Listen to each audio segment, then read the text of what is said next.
All right, what's up, guys? Welcome to the 117th episode of The Get Down. This is take two from a week ago. Jeez, this is the longest break we've had because of a technical difficulty.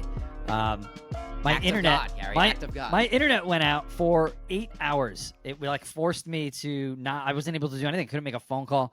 I live in the boondocks, so there's no cell phone reception.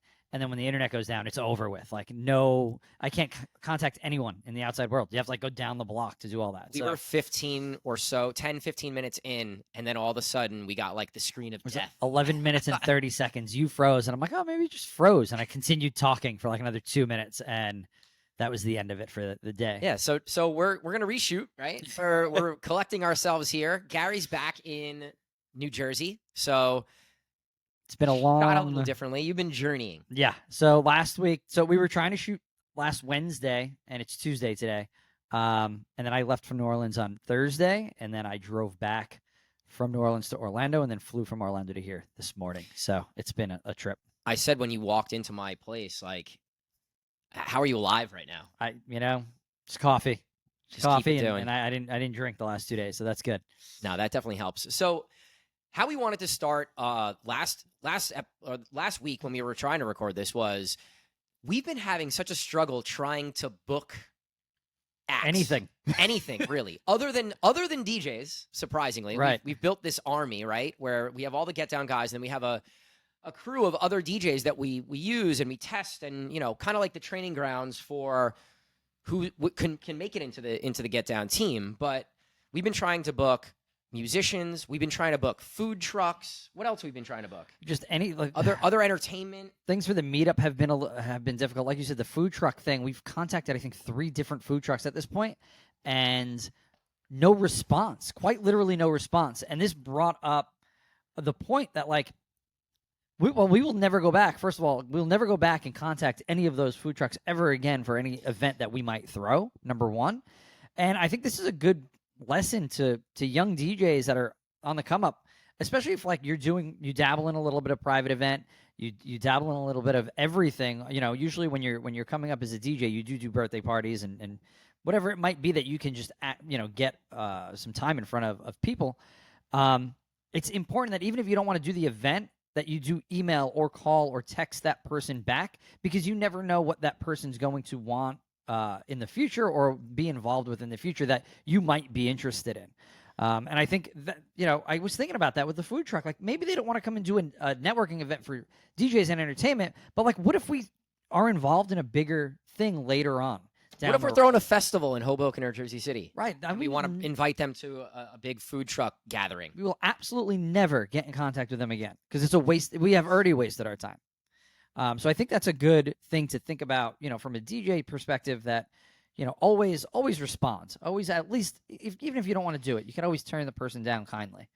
So now that we're booking more, there's a few ways to look at this. I think as a DJ trying to book nightlife, many times whoever the person is who's trying to book or fill a calendar is going to set aside time to do that, right? This morning I was working on Birch bookings, for example.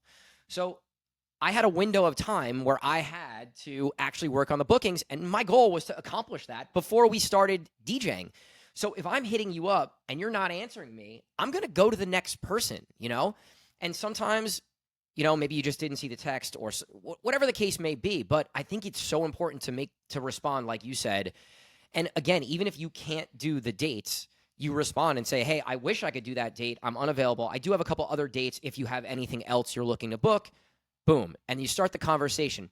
And now you have this text chain back and forth where next month, it's the middle of the month and Cream or whatever booker is going to probably be booking the following month. You can shoot that text and say, hey, I know last month didn't work out, but here's my dates for this coming month. And you get ahead of it, right? We've worked with a couple guys who are really persistent in, they kind of know, they started to understand our schedule, and they started to text us around when we were scheduling dates.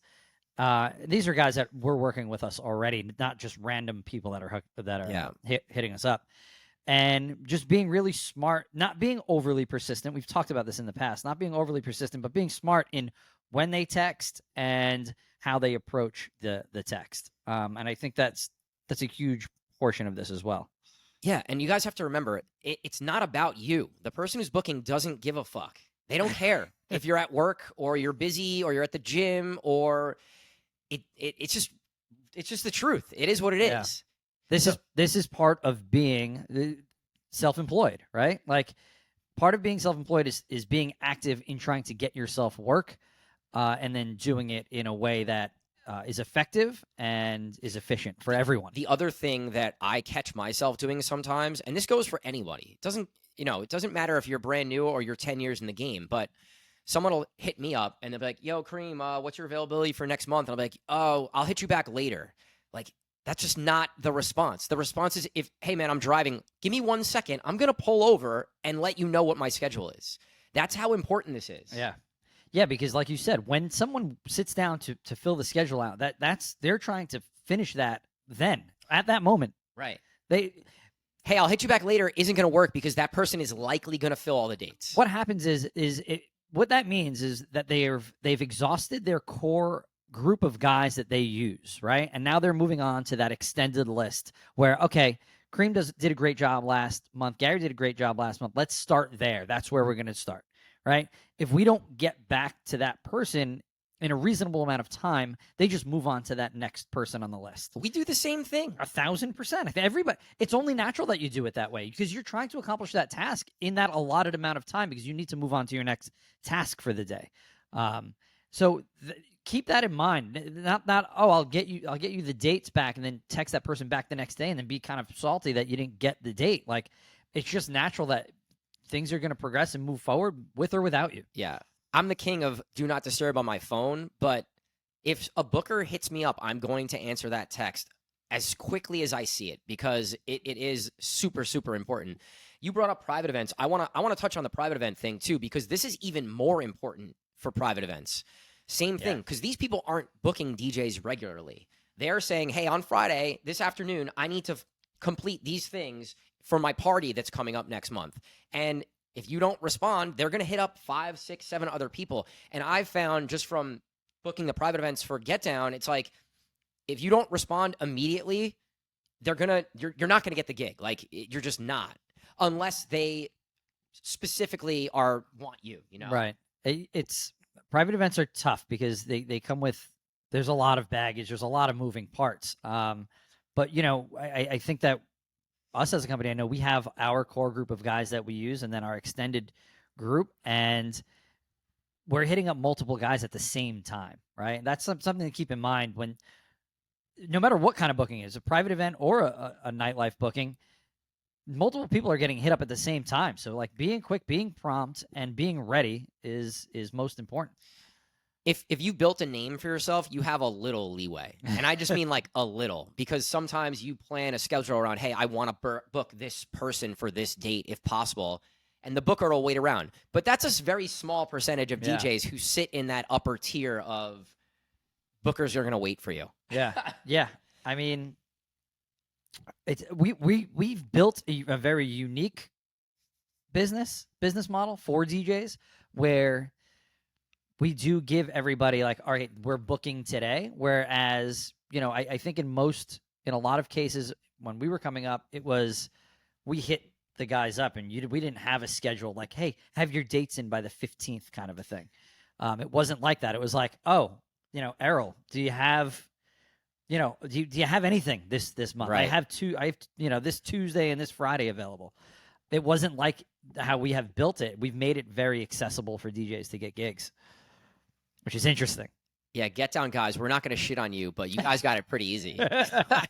Really. I mean, it's built with the DJ in mind, which is what we try to do. But on the other side of it, like, you still have to kind of work to get other work because you just never know, right? Like one bad review at a venue and you lose a venue, and like that becomes a lot of money for that individual person if like you're losing a two gigs a month place, right? Like where to next? No, I think in all actuality we've worked to build the system that we have for a reason, right? Because you and I went through having the list of those 10 promoters and owners and bookers where we had to hit them up and like try and fill our calendars. I mean, our DJs are lucky that we have so many gigs that many of them can kind of pick and choose what days and what venues they want to work at. And I think Right. that's like a really cool thing that we've created. Right. And, we'll bust their chops about not getting their dates in or whatever else. But I will say you guys are pretty lucky. So understand that. Yeah, for sure. For sure. I want to actually tie the bow just on the response thing and getting back to people that are hitting you up, and just say that even if it's an opportunity that's below you, or it's a venue that you would never want to work at, or it's a private event that doesn't fit what you're trying to do, Gary mentioned it, but it's so important to just make sure you respond in some way. You have to do it. Email, text, whatever it is. That follow-up is so important because it just shows the person that you're reliable, and no matter whether you can do it or can't do it, you're going to respond in a timely fashion. And then the next time when that person needs to book someone, even if you said no, you're still probably someone that's going to get reached out to because you were reliable enough to actually respond back. Yeah. So I really just wanted to like put that bow on that conversation because I think it's so important. I just one last thing to add. Just like even if a gig, speaking from a nightlife perspective, might be like below you. Like maybe you go and do those first one or two, and try to create something out of that party. So like, oh, like I don't the X venue. I wouldn't want to pick out to play, but it was offered to me. So let me go in there and make the most out of it, and really like try to kill that event and really make something out of that. Maybe get that one or two or three times, and like maybe you can build a party out of that, and then it shows the person that booked you, what kind of team player on number one, and number two, that hey, you helped create something that was lacking in our group, and now obviously you'll get used at the next best place. I think that's something that's overlooked. Like, okay, everybody might think that they're like this big fish, but that's not always the case. Like, just go in there, then be that big fish in that small pond and prove it time and again for 2 or 3 times. And then that's a way to exponentially move up quickly with a DJ group or a booker. And I think that's not looked at enough. Well, I always say when people ask me, right, our DJs will hit us up and be like, yo, what do you think about this offer? And my first question is, well, are you taking the gig to make money, or are you trying to build a relationship? If you're trying to build a relationship, I don't really care how much the gig is, because maybe this is something you just have to go do at whatever the rate is because you're trying to build a relationship. Maybe they have booking power at a lot of venues. Maybe they're asking you to come do an open set that could potentially get you a headline set. Maybe they're asking you to do a Friday and their Saturdays are huge, and eventually you could work to being the Saturday guy. Like, that's a huge thing, right? Is it a money thing? Is it a relationship thing? I think it's important to go in there with no chip on your shoulder. Don't think that you're better than everybody that works at that place, and don't think that the place is below you. And just go in and do your job and do it well, right? Because if you are that good, then you're gonna do a great job and you're gonna have a great party. It's something that I have found that some of these gigs that I do a lot of early gigs for us, like afternoon gigs, because I'll double and triple up on Saturdays and Sundays. And like gigs that like I feel like some of the guys are like, oh, that's not a great gig. I'll go in and have an amazing time at them. And I'm going to call it out right now. The Hair of the Dog 2:00 set last week that I played was amazing. Hair of the Dog, New York City, Lower East Side, fun. I had an amazing time. I played so much different music, and I got to interact with the crowd, and they were just having fun. We were like, I played Evanescence, which I haven't played in like 15 years, and like everybody's jamming out. I got tipped $50 to play that song. Like. And then Fat Taco in Hoboken 2 weeks ago, I played the Sunday brunch set, and it was a blast. Nobody was dancing, but everybody was vibing and singing at the table. I got to drop out the volume a few times because everybody was singing. Like these are gigs that I feel like, and I'm calling out our guys a little bit because like I feel like some of these gigs are overlooked. You have to just go in without that chip on your shoulder and just do a good job. And as long as you do a good job, like you're going to have fun. Like so that's kind of where that thought came from. You do a really good job with that, where no matter what like level or status the venue or party has, you go in with an open mind and make the best out of it. And I think sometimes I don't do a good job with that. But I think you lead by example to anyone that's seeing how you move and what you play and where you play, that you can make a career out of playing anything or go down any path. And I don't know. I think DJs can take a page out of your book in the fact that you're going into venues, no matter what venue it is, and making it fun and making the venue money, and essentially like just doing a better job than many people because you have that outlook. Yeah, that's my thought is like if all the best DJs go and want to go play those gigs, the money will come up and the gig will be more attractive to people because the bar's going to be making more money at the end of the day. And more people are going to be coming in the door because the party's more fun. So it's a different way to look at the DJ business. That's my way to look at it. You look at it differently. Do you want the DJ Cream perspective, or do you want the owner of Get Down DJ perspective? I want the DJ Cream perspective. Because it's the exact opposite. The owner of Get Down DJs says, listen to exactly what Gary said. Right. And go make the best of every gig that we give you. The DJ Cream version of that will say, I've paid my dues. I've built my name. I know I could go rock any party. You guys, venue or whoever, can build your party. And when you're ready to pay me my rate and have me come in and play a headliner set, I'll be happy to come do that on a Saturday afternoon or whatever. But I'm not stepping foot in a venue that doesn't really help me or help my brand other than putting money in my pocket. I always appreciate that fact. But right. I think when you reach DJ versus artist, when you start reaching a higher level, and you want to become more of that artist and less of the local DJ, you have to take that viewpoint, because then everyone else is going to see where you're booking and they're going to be like, oh, well, Cream's still playing this place, so I can ask him to play this, or I can ask him to play for less money because I know that venue's not paying top dollar type thing. Right. So I think it really depends what you want to do, and I think it really depends. Do you need the money? If you need the money, go make the best of it, and if you do a great job, you can make more money there, kind of thing. Yeah. So it is very unique because we do look at it and we kind of approach our careers differently, right? Definitely. I'm trying to book only the highest, travel and bigger clubs and high profile spots locally, if I could spit it out. Whereas you come up here and you're only here 1 or 2 weeks a month, and you're trying to maximize how much money you make because, this is your job and you're only here for 2 weeks instead of 4. Right. So there's a different goal. For sure. It's definitely a different perspective, but I've learned that I'll never be a big artist, obviously, and I'm not looking to be a big DJ, and I want to just have the most fun that I can at the gigs that I play. So what kind of perspective do I need to take in order to do that? And what I said before is exactly the perspective that needs to be taken, and I think that more DJs can take that perspective, and not everybody's going to be, Tiesto, and not everybody's going to be, name whoever the headline DJ is, I think you are the exception, because I think most DJs, especially young DJs, get a taste of playing some high-profile rooms or high-profile gigs and think, like, I'm a high-profile DJ now. So, like, that spot is below me. Not everybody, but I've gone through that for sure. Yeah, my first taste of, like, bigger spots was I was playing at spots that AM was playing at when I was much, much younger, like 20 years old. I was still not even of age to get in these places. And you quickly realize, like, well, your Friday night is not DJ AM's Saturday night. You know what I mean? Or, your regular Friday night isn't the ticketed event that's on Tuesday. Right. Like, it doesn't matter.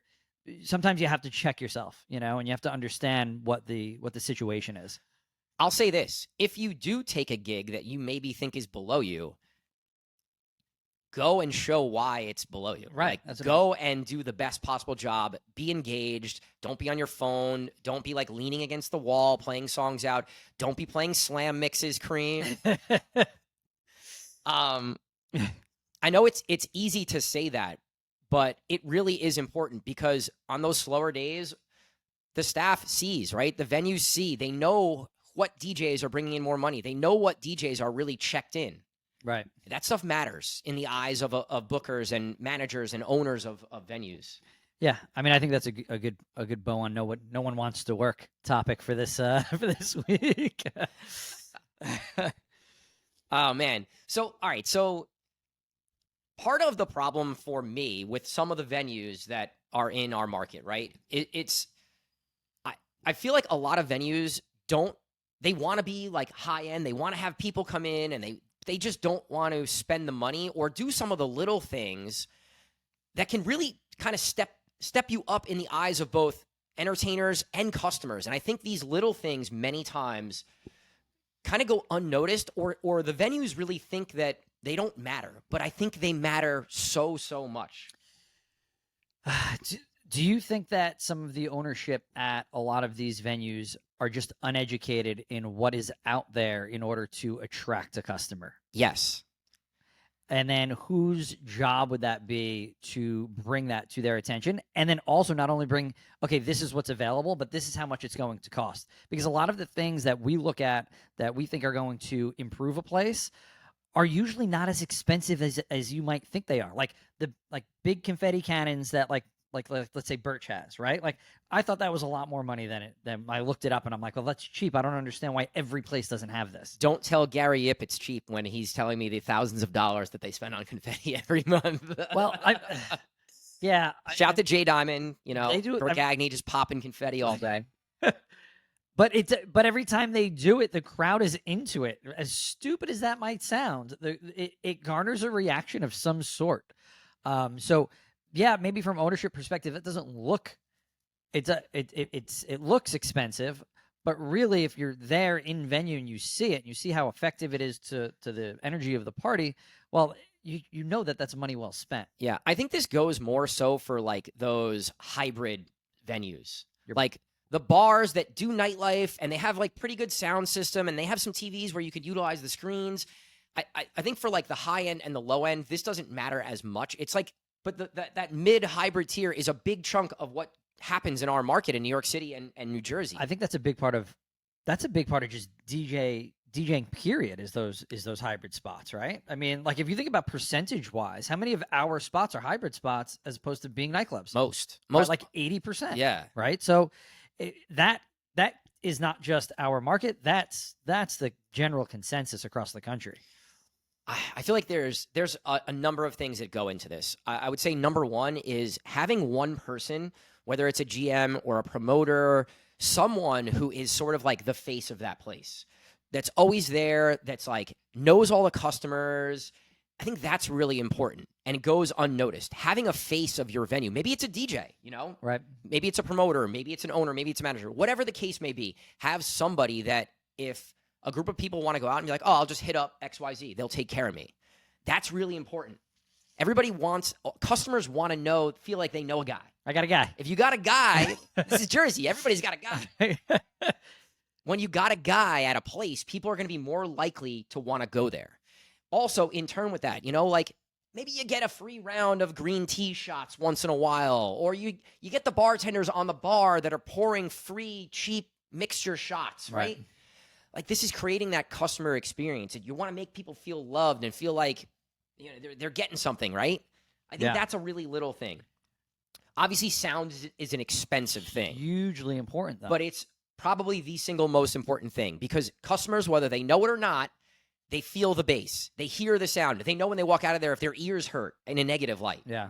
That's the most important thing. It's also going to be the most expensive thing. So make the best out of your sound, right? I think having lighting of some sort is the next thing. It doesn't have to be 10 super expensive Intimidator lights. It can just be a bunch of lights that create a vibe in the room. They have those like little moving heads that just are dirt cheap that you can just put a bunch of them up. It's not going to cost you a lot of money. You can link them and you're done. Right. Like it doesn't have to be crazy because at the end of the day, you're a bar or a restaurant during the day.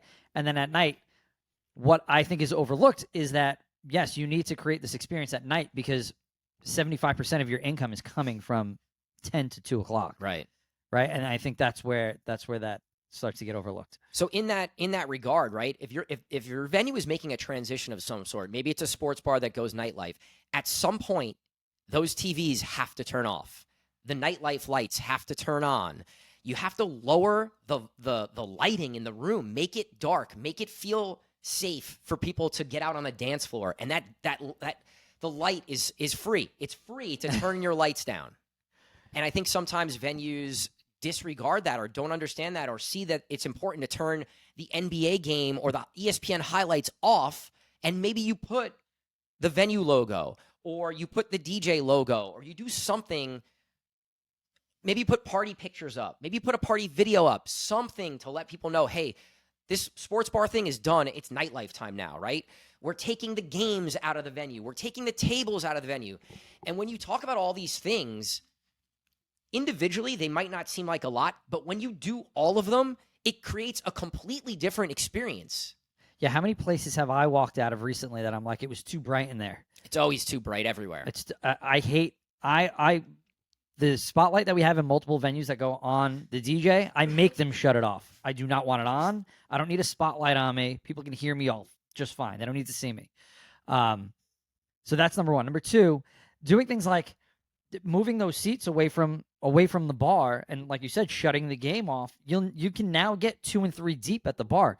If you're that point person in your venue that you're going to go to the venue management or ownership to pitch this stuff, this is good information to have. Like, listen, pull those seats out, shut the game off, and now you can get more people to that bar, because that guy that's sitting there that's watching the game, he can only spend X amount of dollars per hour. Whereas if you can get 2 and 3 deep at the bar, like your ring is going up. That guy at the bar times. is ordering wings, and he's ordering a Bud Light every 30 minutes, right, or an hour, right. And that bill is what? $50. Even if he sits there for hours and it's $150, well, you could turn $150 in that seat in 20 minutes. So you come armed with this information if you're going to go to ownership, because it's definitely definitely very doing important. This exact thing with venue owners and managers is the reason why Gary and I have a business booking DJs. Because when you have these conversations, number one, you're showing more value than just being a DJ. You're showing that you understand the business, and you're also trying to help the business get better and grow. Maybe they disagree with you, but at least you're bringing ideas to the table where this owner or manager is saying, wow, Kareem and Gary are thinking beyond themselves here. They're thinking about how to make this the best party it can be. And sometimes, like you said, these venue owners don't have someone that's telling them these things. So maybe this is the first time they're hearing this. Maybe they don't know. Maybe they've been a bar owner and a restaurant owner their whole life, and they don't know how to make the transition to nightlife. Yeah. It shows incredible value, and it's a great way to ingrain yourself in a venue. Now, the reason why we're talking about this, guys, is because we're seeing this more and more. The more we go out, and the more places that we're working with and working at, that these are just little tweaks that need to be made within our places. So if you're noticing the same thing, try to go make those changes within your place as well. Yeah, I think a great idea, if you're a resident DJ at a venue, set a quarterly meeting with the owner and any decision makers, managers, if there's a head bartender, and go there with a list of notes of things that you're thinking about to make the bar or the party better. And if you do that and things start getting better, that's an easy way to ask for more money. Yeah, for sure. Because now you're like entertainment director / resident DJ, and you're not just the DJ. It's something that I've done since I started DJing from my first residency. It was just really ingraining myself in the bar and really caring about the product that the bar puts out, and understanding, oh, well, I'm embarrassed when we have the game on till 12 o'clock and everybody's staring and looking at the TV, and now you've wasted your money because I'm standing there DJing to nobody. Yeah. Right. So it's something that I've done, and then also understanding that the quarterly meeting is very important, because you do have market changes throughout the year. Yeah. Whether it be, we always talk about it, whether it be football season, whether it be summer, whether it be playoffs, local playoffs that we're just come across with the Knicks and the Devils and the Rangers, and talking about like ways that you can kind of maneuver some more money out of doing those local games, playoffs, because the bars are going to be packed and whatnot. So yeah, setting these quarterly meetings and having them at opportune times is not only going to be benefit you, but also benefit the bar. It could also be a way to create more DJ gigs too, because if you're having this open conversation and you're aware of, hey, the NBA, NHL, and NHL playoffs are on, maybe it would make sense to have a DJ for the 7 p.m. face-off or kickoff, or right, whatever it might be. Whatever it might be. So yeah, these conversations are vital. And now that Gary and I have so many venues, it's harder for us to do it. These are usually phone conversations with us, with our owners now. Or when we go to DJ the venue, it's a conversation there. Right.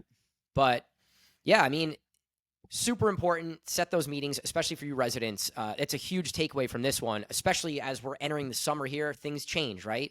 Go set those meetings. Bring some value to the table. Yeah, definitely. And then also, if you're noticing this, and you think the person that's booking you at the location, at the venue, isn't addressing them, maybe you address it with that booker as well.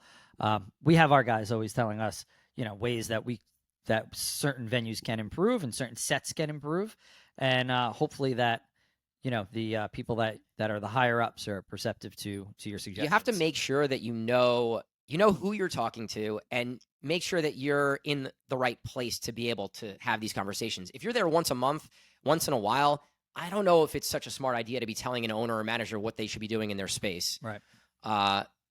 Know your role. Yeah, you got to kind of know your role, definitely. But if we're noticing these things as DJs, customers, whether consciously or subconsciously, are definitely noticing this stuff. Yeah, that's why this conversation is happening, because I'm noticing as I'm DJing that certain things are affecting the party negatively or positively, and trying to take note of it. So for sure. All right, last topic. We're gonna do a little. We're gonna do a little hip hop topic, hopefully without shitting on hip hop, Gary. Man, I don't want to shit on hip hop at all, because I have been enjoying some of the stuff that is coming out, but I do find that I'm playing. This has been recurring for over a year. Too much like girl hip hop, which I don't want to keep playing the same 5 artists over and over again. I think this conversation was going to be a GaryW rant last week. And this week it's going to be a little more calm.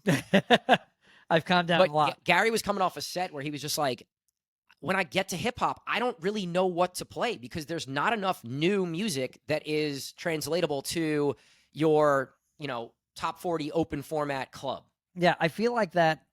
Sure, in some locations, some of the like slower tempo stuff works. It's not my style, and I know there's a bunch of people probably yelling right now, well, then that's not your style, so don't complain about it. But what I'm finding, I want a little more continuity in my hip hop, that it doesn't all sit in this 65, 70 BPM range, and when it does, and it's playable, it's club playable, that it's not just the same women that are singing it. You understand what I'm saying? Yeah. So like I just feel like down in that BPM range, like the stuff that is club playable, in my opinion, is a lot of the same artists. Well, we're going to run through sort of one of your playlists and maybe go through some of the hip hop. But I think first, you DJ'd with EMP at Birch, and I think he hit a bunch of hip hop that you would have not normally hit, but it really worked.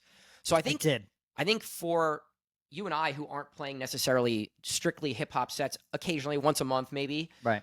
I think it is important to see what some other people who are playing more hip hop are doing. It's just to take you out of what your kind of instincts in your regular sets. It's interesting because I looked down at the crowd. It was significantly younger. It was probably 21, 22 on the dance floor in front of me. What was behind me in the VIP was probably a little older, but I was really concerned with the dance floor at that time. And I'm looking through my tracks, my go-to tracks and a lot of my other venues, and I'm like, God, I can't be the old played out DJ. Like, I got to play like some newer stuff. And I feel like I kind of got in my head about it a little bit.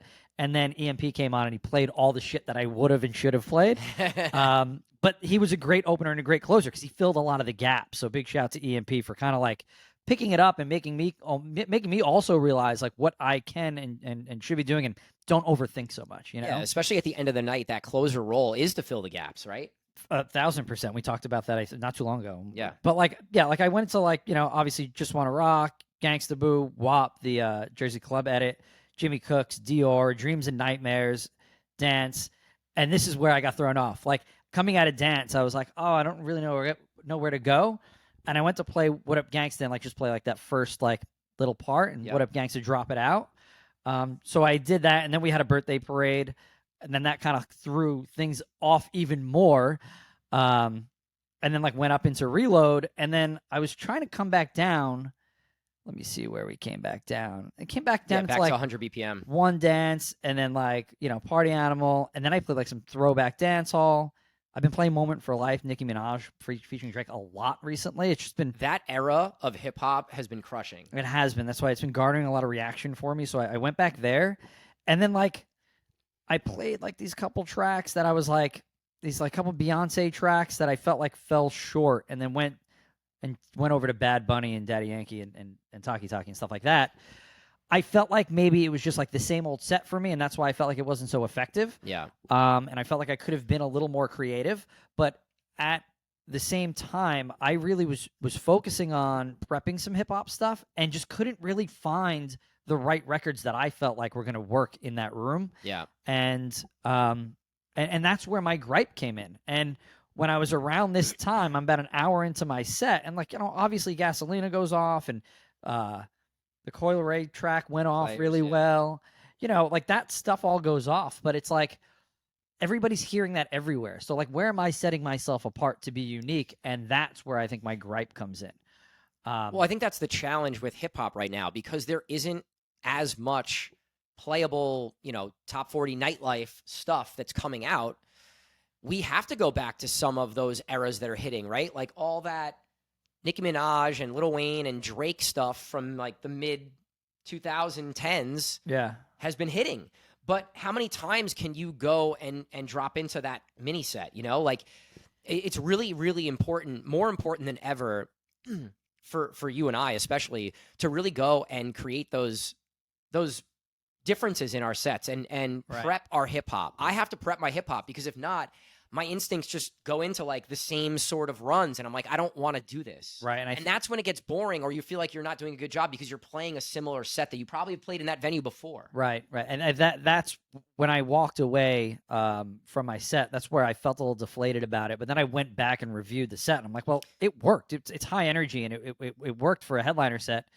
As we've talked about before, though, like I like to flow my night, and I don't, doing a 2-hour set for me isn't always, my brain's not always built for that. I'm built more for like a long game. But like, yeah, I was just kind of like bored with what I played. I think that was mostly what the issue was.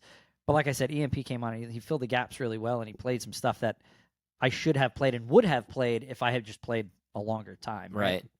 Yeah, you always like that little warm up period to kind of get flowing, see what's in the room, and then once you like get to headline time, you can.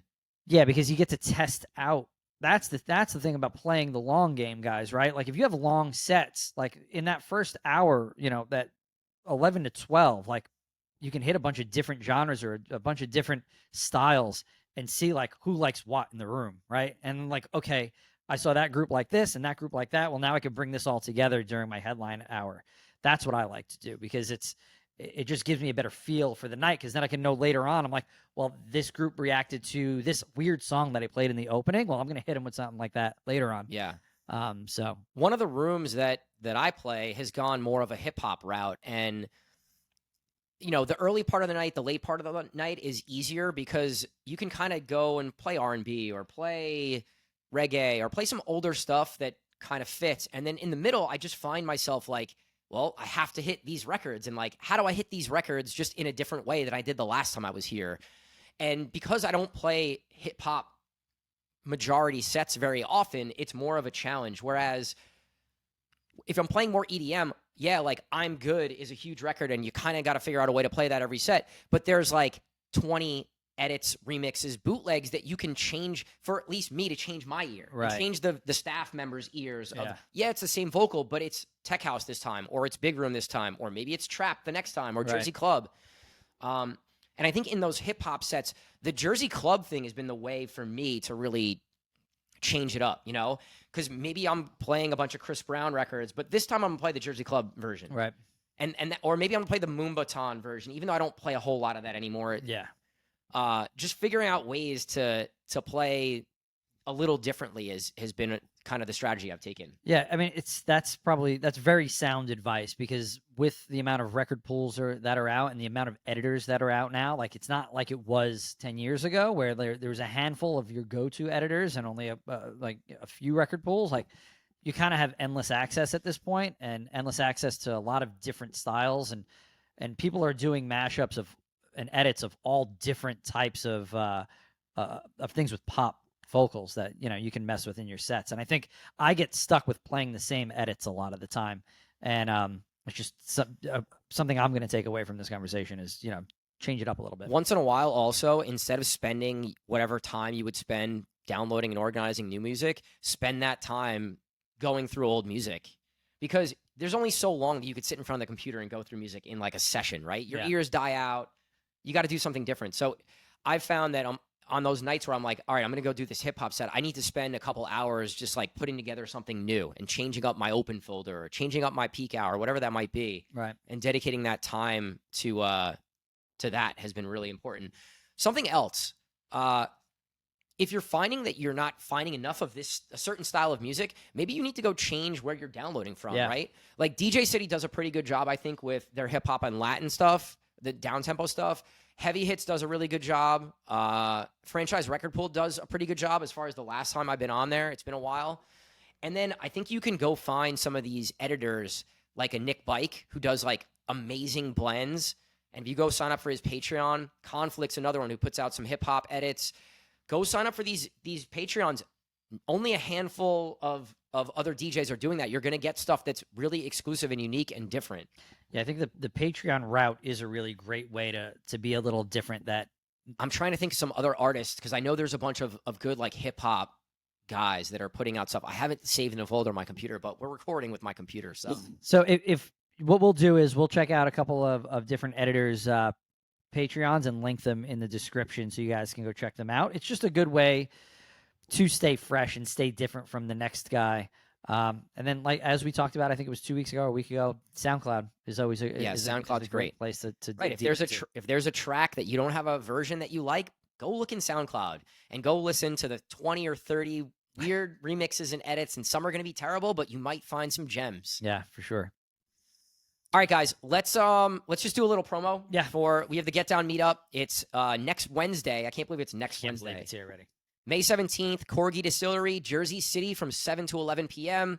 Free RSVP link. Check it out. It's in our bio on our website, getdowndjgroup.com. Yeah, we are over 200 tickets. So we have a cap. We only have a handful of tickets left. So if you haven't gotten your tickets, make sure you go and RSVP because once we hit that cap, don't hit me up. I can't get you in. Yeah. Yep. And what else? Anything else? Get Down Radio Solano just came out. Also, links will be in our bio. Big room festival, EDM trap. I listened to it on the ride up to Boston this past weekend. That's Solano style. Gotta love it. So, yeah. All right. Actually, one other thing. Sorry. Digital Music Pool edit contest, mashup contest. If you go to DMP's website, digitalmusicpool.com, it's free to enter. 1 entry per person. They're giving away a bunch of cool prizes, and they're going to shout you out. Smash the Club's going to shout you out. Get Down's going to shout you out. So cash prizes and other prizes. Go check that out. All right, guys. Thanks for listening to this episode of the Get Down. Peace out. Peace.